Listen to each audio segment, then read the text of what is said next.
I'm Kelly Simmons. I'm the author of Standing Still, and in this video I'd like to answer the top 10 book club questions in no particular order.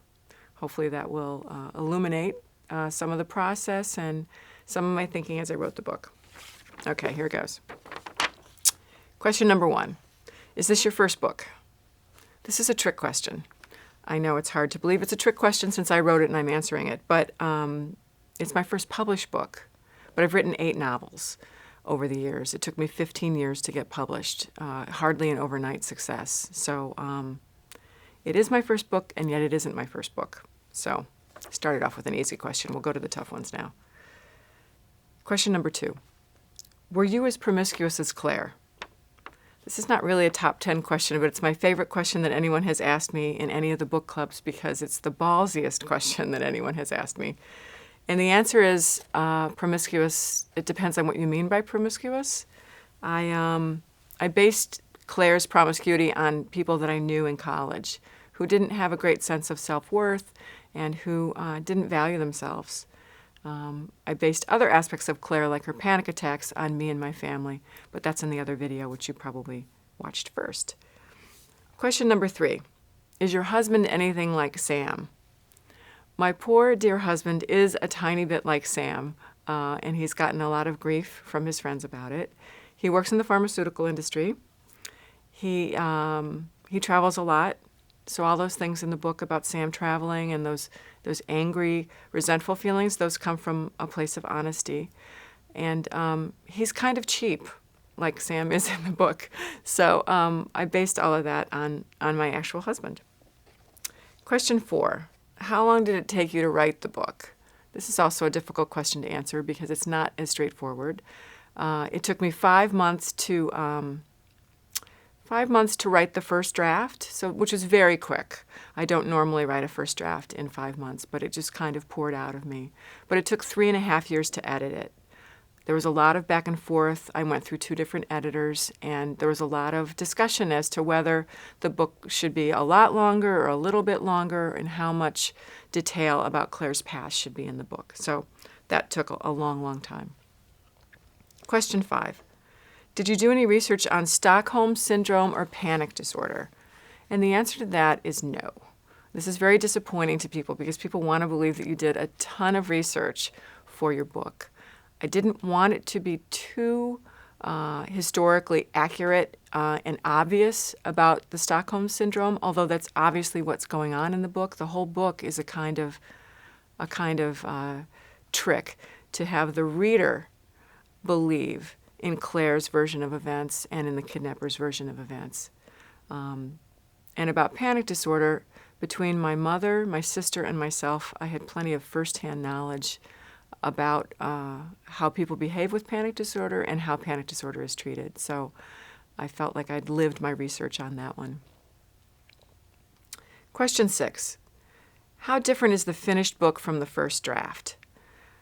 It is about 20% different, I would say. It is at least 40 or 50 pages longer than the first draft was, and there were some plot changes that were made throughout. And mostly there's more detail about the past. There's more flashbacks, there's more backstory, but the essential plot was about the same. It started in the same place and it ended in the same place. Question 7. Who are your favorite authors? My favorite author of all time is John Irving. And I like a lot of female authors. I like Ann Beatty, Ann Tyler. I pretty much like anybody named Anne and anybody named Ruth, and I read all of their work, and I read a lot of debut authors also. I figure got to keep the karma going. Question number 8. If there was one more chapter in the book, what would happen in it? This is, I think, a really sweet question that a lot of people ask in a lot of different ways. And I was asked this so often that I decided to actually write another chapter that ends the book. And if you log on to my website at bykellysimmons.com and sign up for my newsletter, I will be happy to send you that lost last chapter that explains everything. Not everybody wants to know how I really think the book ended, but some people do, and I'm happy to tell you. Just let me know.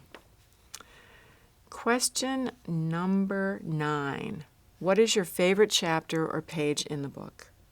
I also like this question. I think it's very sweet. On page 158 of the paperback, there is a flashback that is my favorite section of the book. It's the section that I read out loud when people ask me to read my favorite section. It's about Claire and Sam on their honeymoon and her selling a kiss for $10.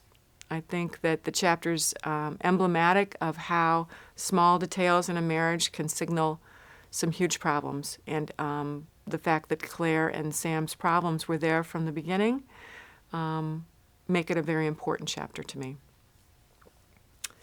Question number 10. This is the other one that everybody asks. What is your next book about? And for a while I didn't have a next book, so I didn't really have an answer. So I didn't really know how to answer it. But my next book is called The Birdhouse, and it's about a grandmother and a granddaughter who do a class project together that involves the family history, and all the family secrets come out. The grandmother is suffering from the beginnings of Alzheimer's, and she struggles to remember and to make sense of all the secrets that happened in her life, both in the past and in the present. It's another first-person book, and it's another fast-paced book that I hope the readers of Standing Still will enjoy. So that's it. That's the top 10 questions. And if you have any other questions, which I'm sure you might after reading the book and discussing it with your book club, just write to me. I'm happy to write back the answers. My email is kellysimmonswrites@yahoo.com. And thanks a lot for reading Standing Still. Bye.